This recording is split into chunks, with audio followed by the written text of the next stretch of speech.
I dag skal vi til Billund, og årstallet er omkring 1936. En mand ved navn Ole Kirk Christiansen.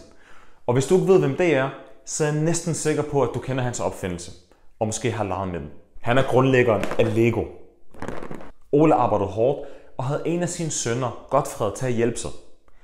En af dagene sagde Ole til Godfred, vil du ikke være sød at sætte noget lak på enderne, pakke dem sammen og sende dem afsted?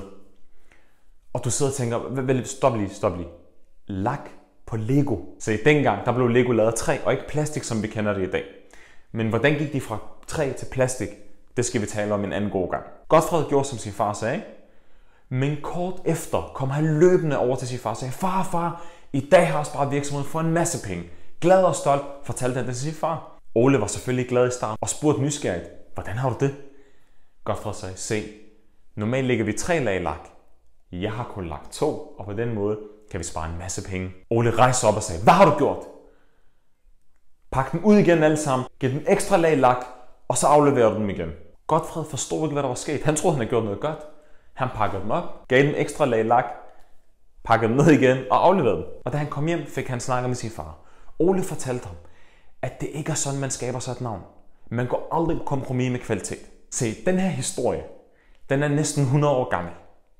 Men når Lego fortæller den her historie, så tror vi på, at de går op i kvalitet. Vi får et indtryk af, at kvalitet er noget, der er indgroet i kulturen og i virksomhedens DNA. Hvis de bare havde haft det på hjemmesiden med tomme ord som, vi går op i kvalitet, og vi går op i dit og dat, ligesom mange andre virksomheder, så virker det lidt tomt, og det bliver bare tomme floskler.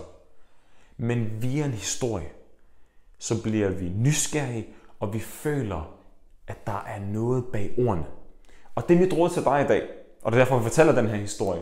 Hvis du gerne vil brande dig selv, for en kvalitet eller kompetence eller noget helt tredje, så fortæl det med en historie. Sådan skiller du dig ud. For rigtig mange mennesker skriver alle mulige fancy ord om, at de går op i det og de kan det tredje, det fjerde og det femte.